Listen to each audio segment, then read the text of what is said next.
Esteja sempre em contato com o bem.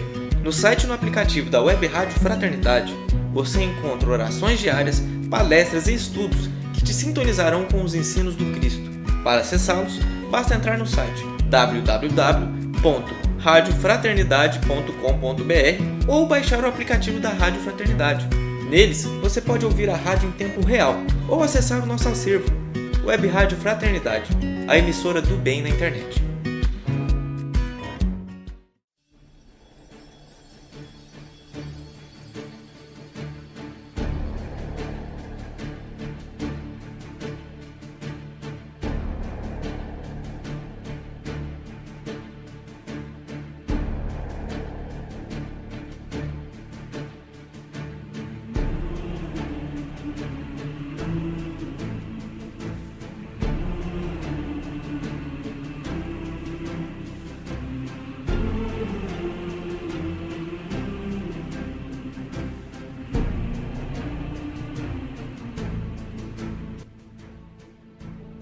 Agora você vai ouvir o programa Lendo e Aprendendo com André Luiz. Hoje estudaremos o livro Missionários da Luz,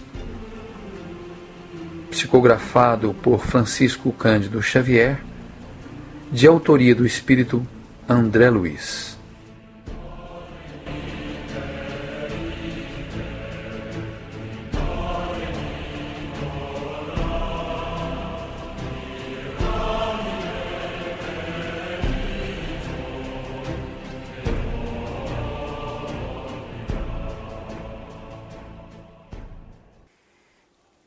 Olá, aqui é a Renata. Hoje continuarei a leitura do capítulo 11 do livro Missionários da Luz, de autoria do espírito André Luiz, psicografado pelo médium Francisco Cândido Xavier.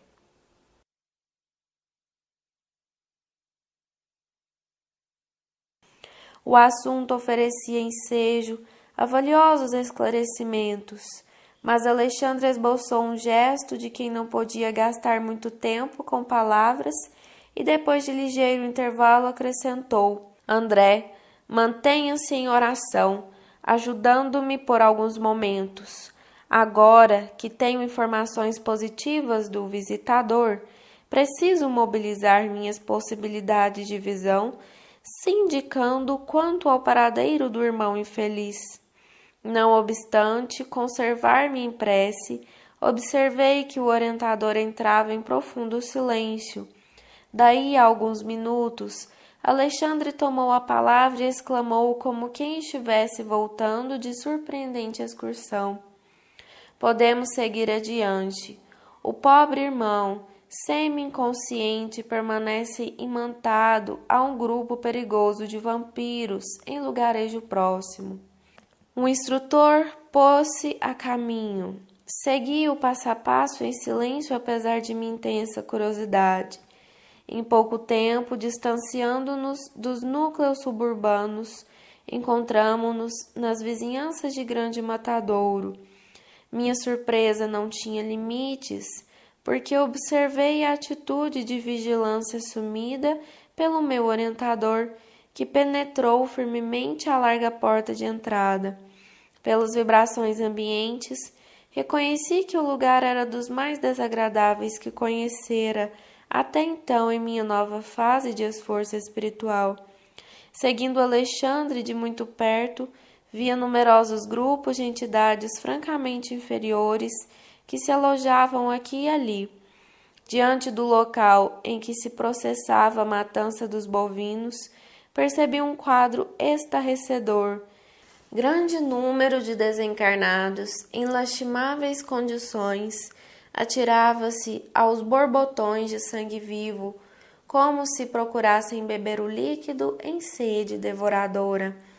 Alexandre percebera o assombro doloroso que se apossara de mim e esclareceu-me com serenidade.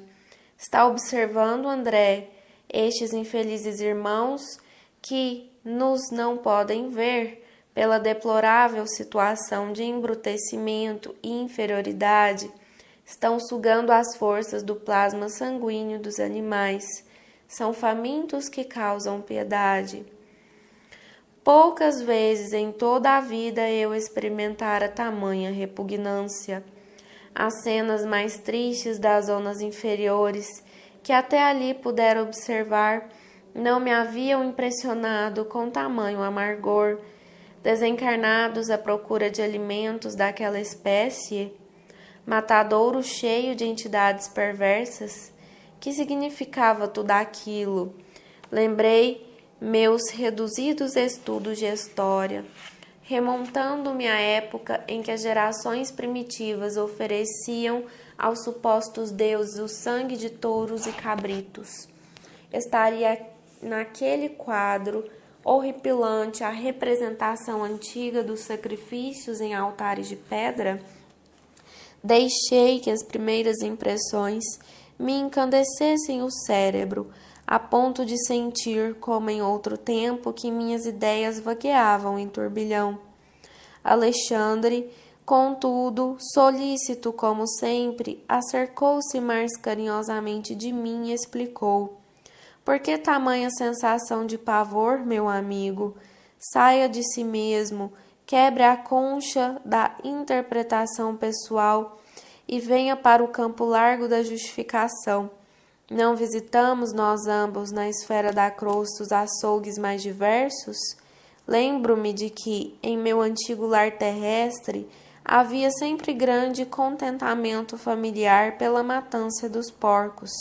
A carcaça de carne e gordura significava abundância da cozinha e conforto do estômago. Com o mesmo direito, acercam-se os desencarnados tão inferiores quanto já o fomos, dos animais mortos, cujo sangue fumegante lhes oferece vigorosos elementos vitais. Sem dúvida, o quadro é lastimável.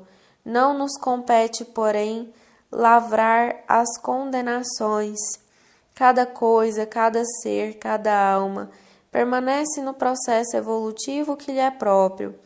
E se já passamos pelas estações inferiores, compreendendo como é difícil a melhoria no plano de elevação, devemos aguardar a disposição legítima de auxiliar sempre, mobilizando as melhores possibilidades ao nosso alcance a serviço do próximo. A advertência fora utilíssima. As palavras do instrutor caíram-me na alma a preceito, retificando minha atitude mental. Encarei sereno o quadro sob meus olhos e, notando que me reequilibrara, Alexandre mostrou-me uma entidade de aspecto lamentável, semelhante a um autômato a vaguear em torno dos demais. Depois de fixar-lhe os olhos quase sem expressão, reparei que a sua vestimenta permanecia ensanguentada. É o suicida que procuramos, exclamou o instrutor claramente. Que? Perguntei espantado. Por que precisariam dele os vampiros? Semelhantes infelizes, elucidou Alexandre, abusam de recém-desencarnados sem qualquer defesa, como este pobre Raul. Nos primeiros dias que se sucederam à morte física, subtraindo-lhes as forças vitais, depois de lhes explorarem o corpo grosseiro. Estava atônito, lembrando as antigas informações religiosas sobre as tentações diabólicas, mas o orientador firme na missão sagrada de auxílio obtemperou. André, não se impressione em sentido negativo. Todo homem encarnado ou desencarnado que se desvie da estrada reta do bem pode vir a ser perigoso gênio do mal. Não temos tempo a perder, vamos agir socorrendo o desventurado. Seguindo o prestimoso mentor, aproximei-me também do infeliz.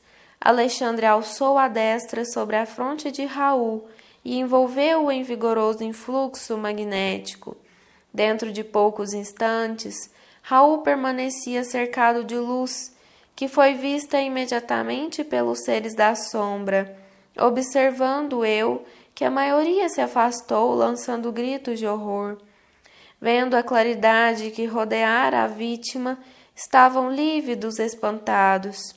Um dos algozes mais corajosos replicou em voz alta: deixemos este homem entregue à sua sorte, e os espíritos poderosos estão interessados nele, larguemo-lo.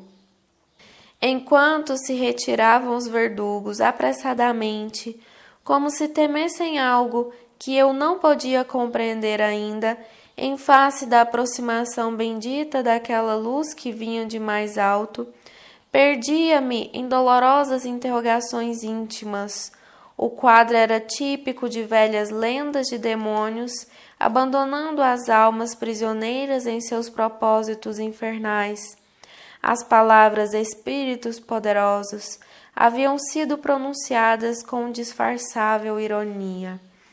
Pela claridade que envolvera o suicida, sabiam eles que estávamos presentes, e, embora fugissem medrosos, alvejavam-nos com zombarias.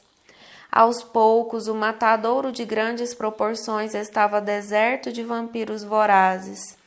Alexandre, dando por finda à operação magnética, tomou a mão do amigo sofredor que parecia imbecilizado pela influenciação maligna e, conduzindo-o para fora, a caminho do campo, falou bondoso: não guarde no coração as palavras irônicas que ouvimos.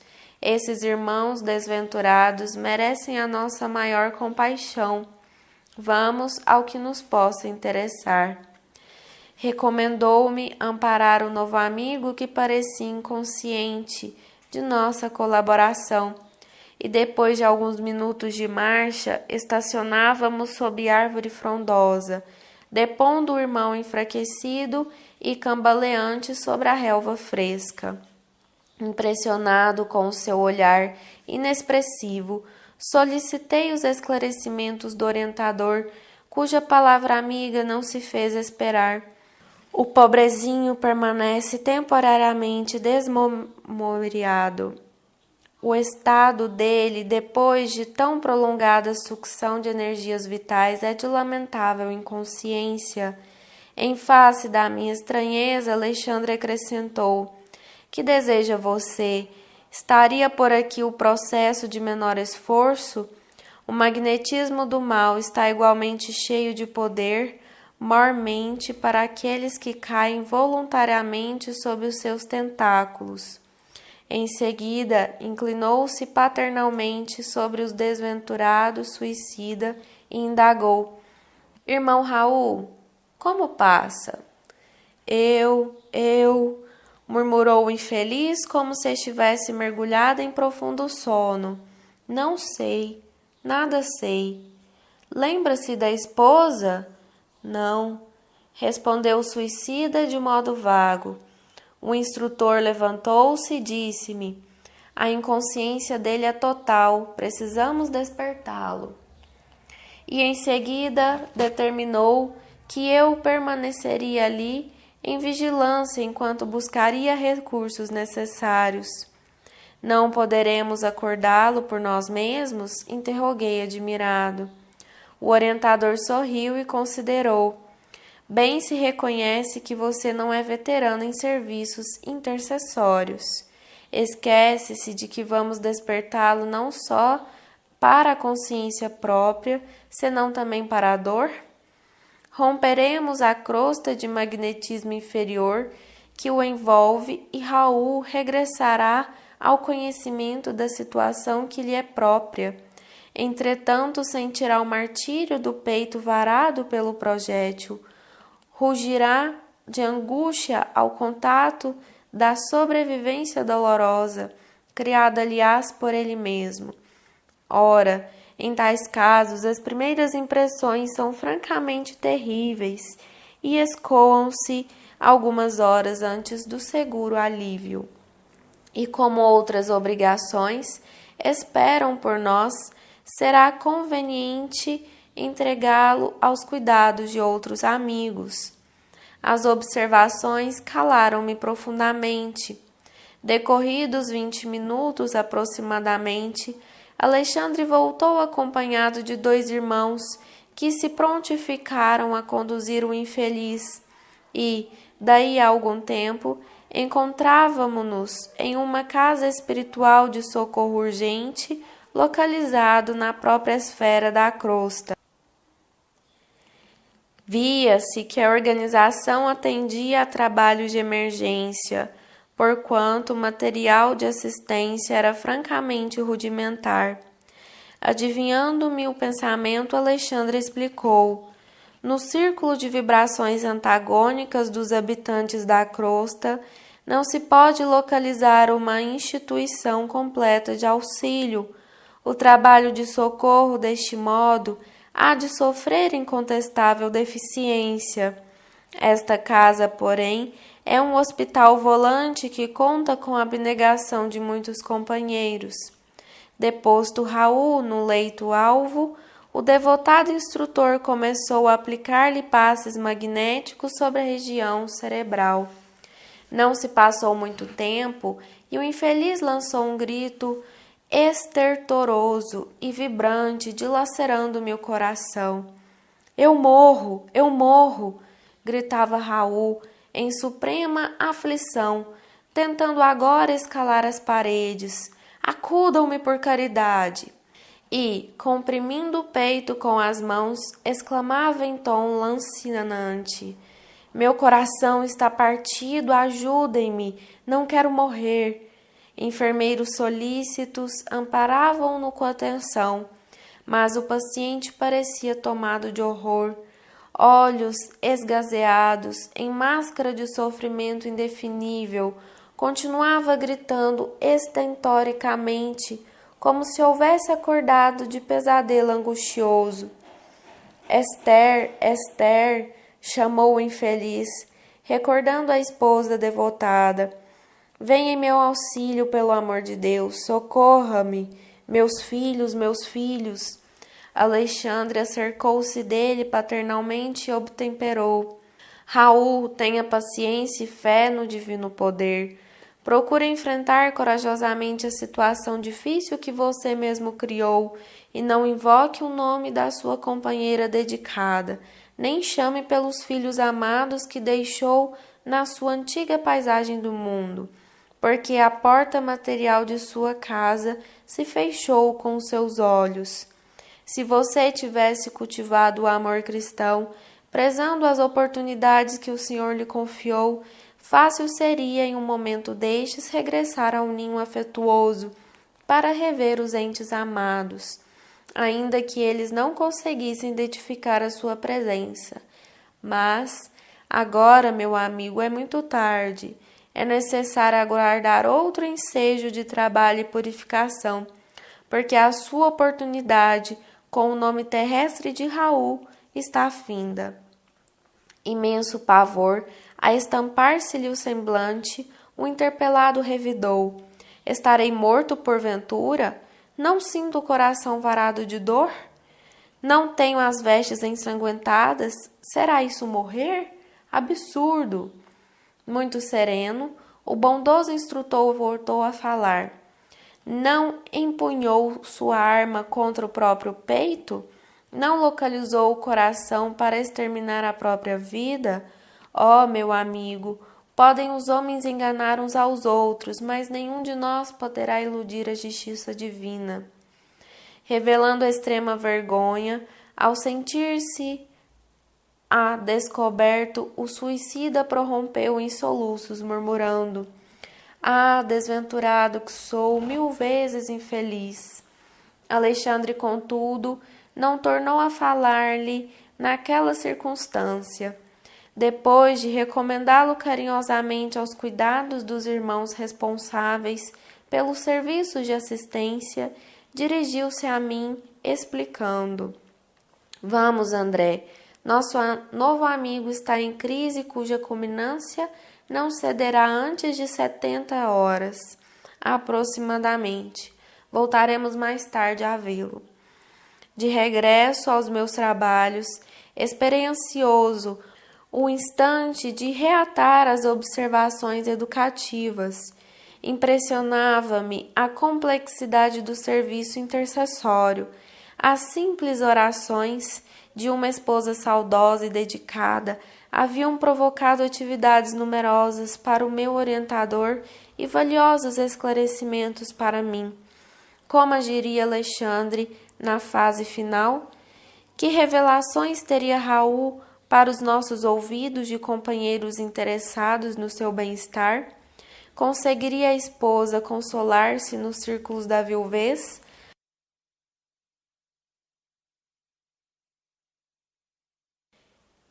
Interrompo aqui a leitura deste capítulo. Retomamos no próximo programa. Obrigada.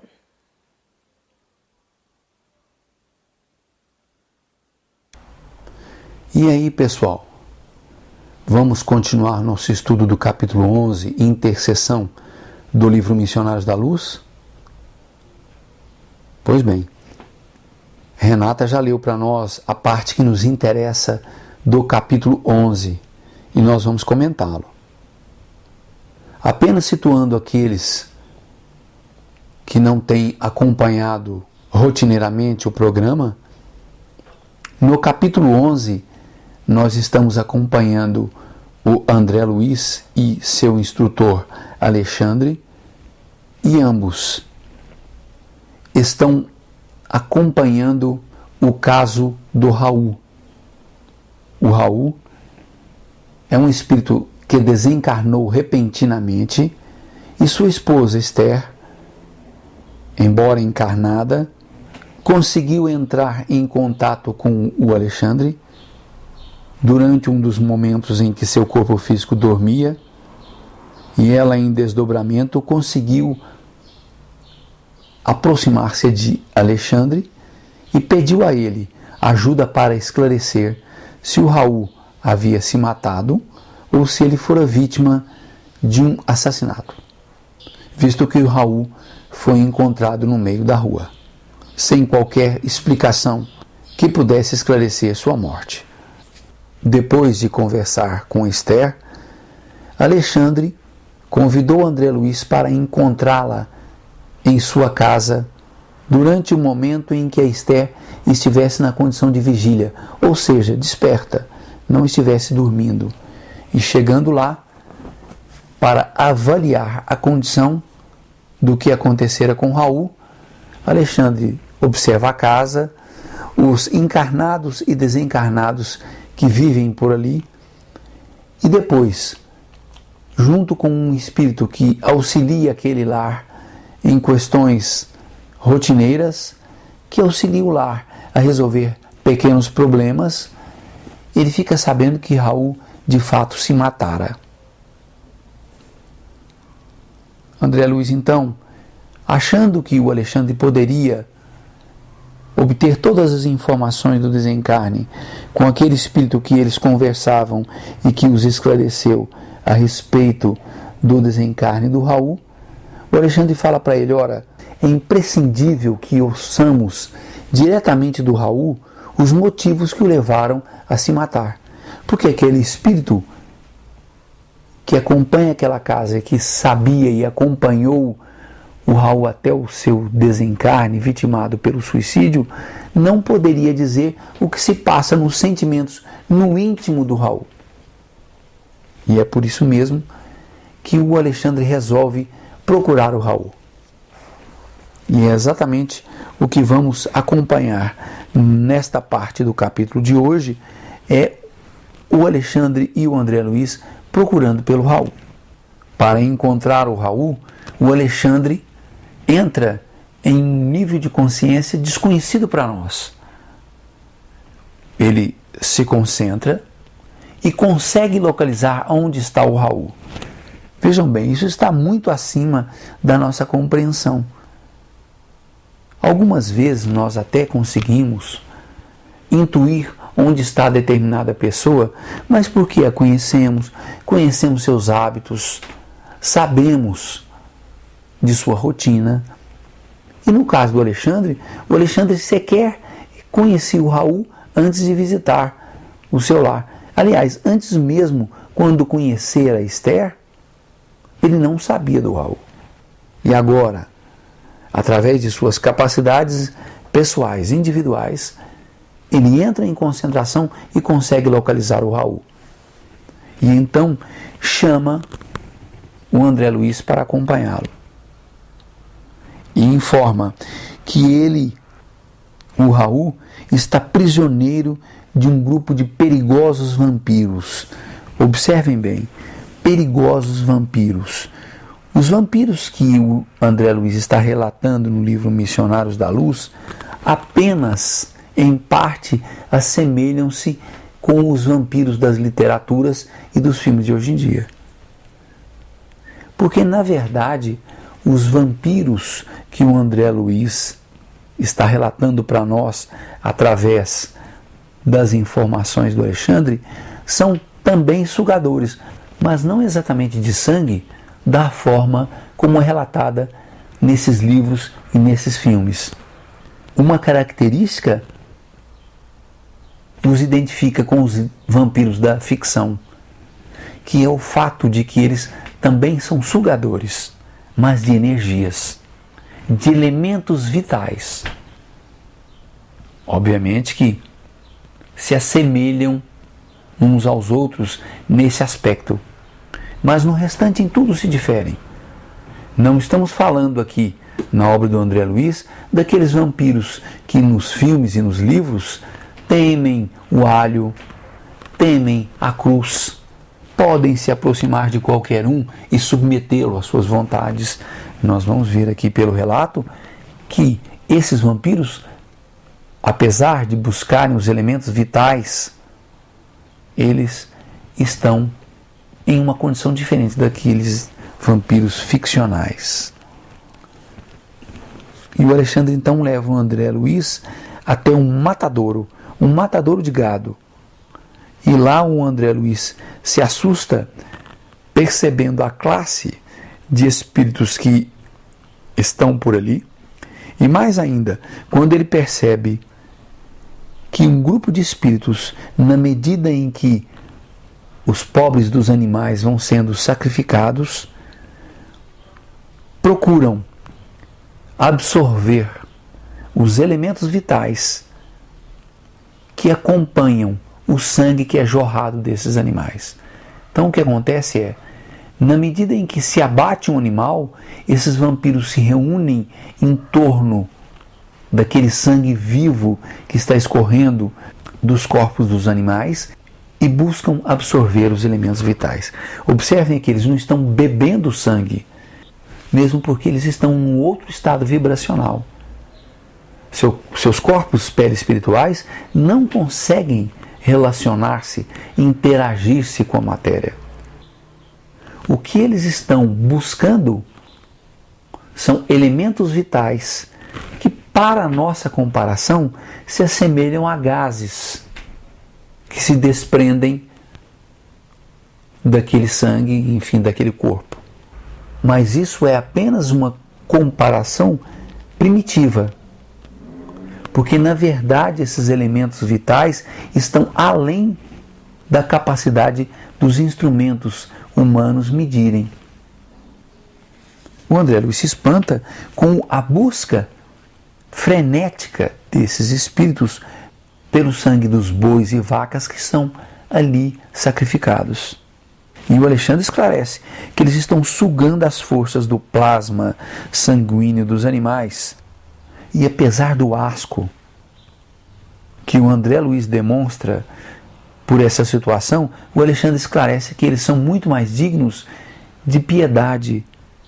Diante do espanto do André Luiz, o Alexandre se lembra de que quando encarnados, tanto ele quanto o André Luiz faziam uso da carne, tanto de bois quanto de porcos. E também, é claro, que se faz o uso da carne, de alguma maneira faz o uso do sangue. O que importava, de acordo com Alexandre, era que, em um ato de piedade, considerasse a condição de inferioridade daqueles espíritos, que mais cedo ou mais tarde se libertariam daquela condição e continuariam o seu progresso espiritual, mas que naquele momento encontravam-se num estágio tal em que aquilo era importante para eles, para aqueles espíritos. De repente, o Alexandre consegue identificar o Raul. E observem como o André Luiz relata a visão do Raul, como ele viu o Raul. Alexandre mostrou-me uma entidade de aspecto lamentável, semelhante a um autômato a vaguear em torno dos demais. Vejam bem, aquele era o Raul, mas ele não estava participando do festim de sugar o sangue dos animais em sacrifício. Ele estava como um autômato, como alguém desprovido de vontade que estivesse apenas caminhando a esmo. E o André Luiz pergunta: ora, o que está acontecendo com Raul? E o Alexandre esclarece: ele é vítima desses vampiros, pois que eles subtraem as forças vitais que esses pobres e infelizes dos suicidas ainda possuem em seu corpo físico. Observem bem, o Alexandre está falando do fluido vital, das forças vitais que ainda restam no corpo do Raul. Ora, mas quando nós desencarnamos, quando nossos corpos físicos desligam-se dos nossos corpos espirituais, do nosso perispírito, o fluido vital não é devolvido à natureza? Acontece que aqui se trata de um suicida cujo estoque de fluido vital era muito grande no momento em que ele cometeu o suicídio, mesmo porque o Raul era relativamente jovem. E esse fluido vital ainda permaneceu com ele durante alguns momentos depois do desencarne. E é por isso que o Alexandre fala que logo em seguida do desencarne, ele foi presa desses vampiros que exploraram o seu fluido vital, que tiraram o resto do fluido vital que ele ainda possuía.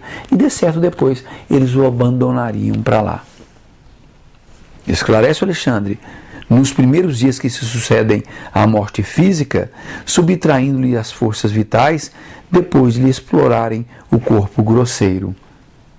Eles estão apenas atrás da vitalidade, dos elementos vitais do Raul. Como assim também estão atrás dos elementos vitais retirados do sangue, do plasma sanguíneo, dos bois e vacas que são mortos naquele matadouro. Ora, mas o Raul não teria suas defesas que impedissem que isso acontecesse? Alguém pode estar perguntando isso. Mesmo porque fica a questão: ora, será que todos aqueles que morrem são explorados por vampiros dessa espécie logo depois do seu desencarne? E o Alexandre então esclarece que todo homem, encarnado ou desencarnado, que se desvia da estrada reta do bem, pode vir a ser perigoso gênio do mal. O que o Alexandre está querendo dizer é o seguinte: que a forma como o Raul concluiu aquela sua existência é que deu condições para que aqueles espíritos vampiros se aproximassem dele e o tomassem para si, até que pudessem esgotar todo o fluido vital que tirassem do Raul e o abandonassem para lá. Foi o modo de vida dele, foi a forma como ele escolheu concluir aquela sua existência, é que deu condições para que esses espíritos se aproximassem dele. Ora, nós sabemos muito bem que a forma com que cada um dirige a sua existência, se comporta, tem suas atitudes, seus pensamentos, seus atos, palavras e obras, vai refletir diretamente no estilo de vida no além, no estilo de vida na dimensão além, no que nós chamamos de após a morte. Mas o Alexandre já esclarece para o André Luiz que o importante não eram aquelas considerações. Eles estavam ali para estar com o Raul. Mas como o Raul aparentava-se como um autômato,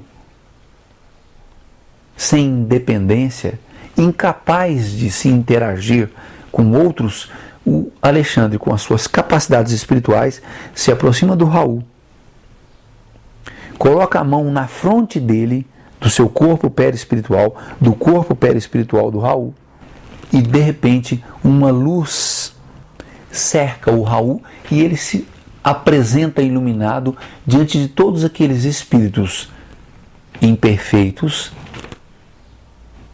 e repletos de inferioridade, o veem. E quando vem o Raul iluminado, eles se assustam e acontece que um deles, provavelmente porque já presenciou uma situação como essa, diz: entreguem esse homem à própria sorte. Os espíritos poderosos estão interessados nele.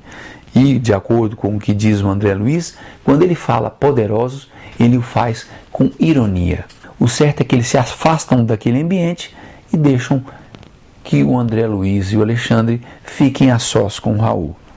E aí então o Alexandre conduz o Raul, acompanhado pelo André Luiz, para fora do matadouro e vão até a sombra de uma árvore frondosa e colocam ali o Raul. No que o Alexandre esclarece que o estado dele é de muita apatia. Isso porque os vampiros tiraram muito de suas energias vitais. Mas que é possível conversar com ele e dar início ao tratamento. E o Alexandre, já experiente nessa prática, chama o Raul pelo nome e pergunta: você se lembra da esposa? Na medida em que o Raul vai se despertando. Ele fala não, de forma reticente, ou seja, ele não está bastante consciente, ou seja, ele não está consciente mesmo de si. E o Alexandre fala: a inconsciência dele é total, nós precisamos despertá-lo. Pediu ao André Luiz que ficasse ali, queria buscar ajuda. E o André Luiz falou: ora, nós mesmos não podemos despertá-lo?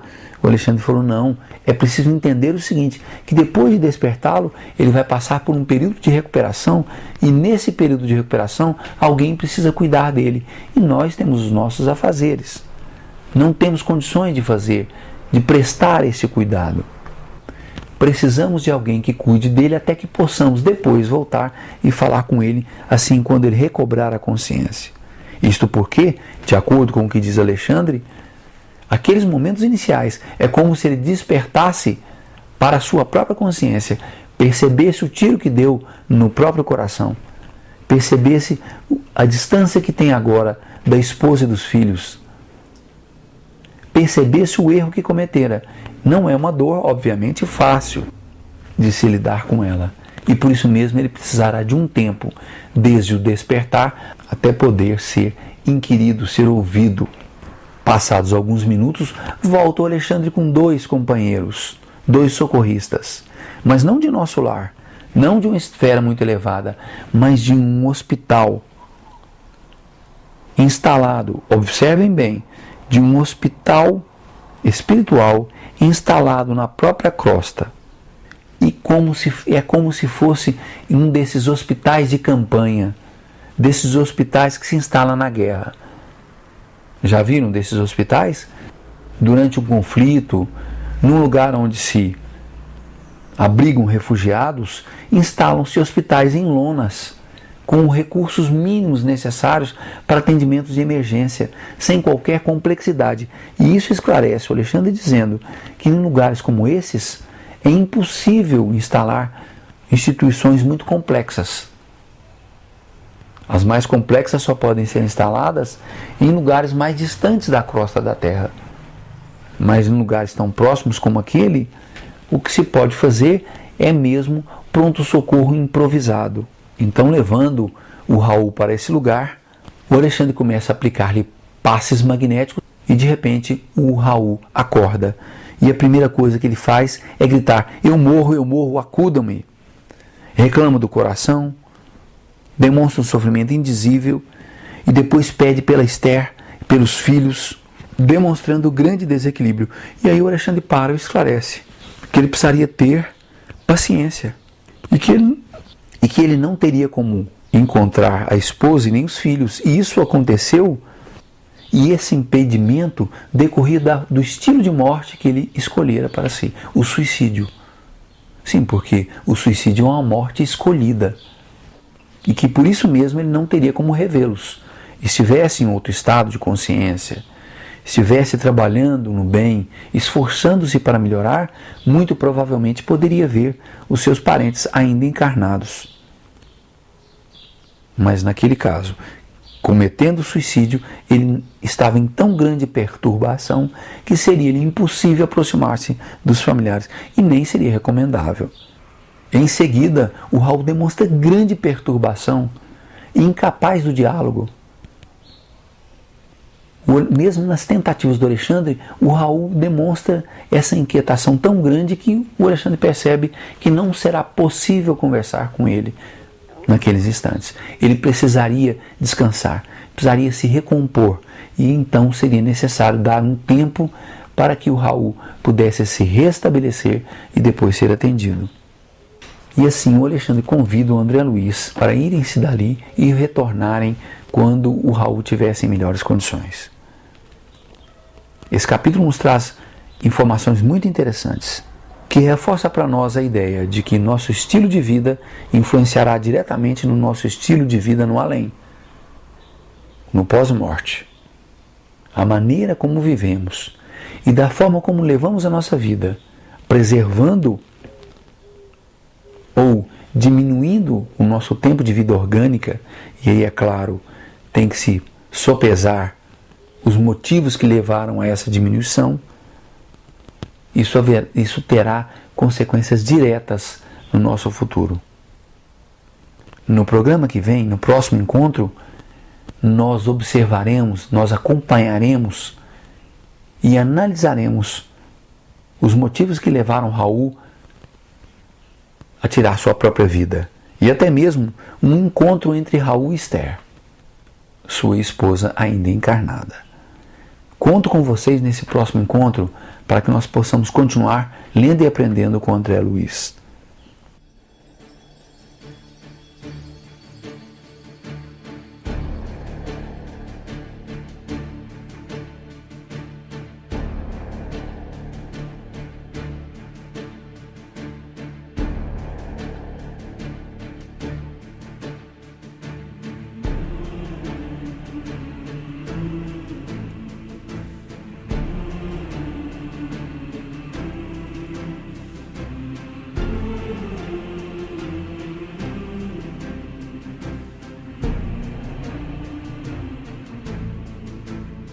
Você acabou de ouvir o programa Lendo e Aprendendo com André Luiz. Hoje estudamos o livro Missionários da Luz.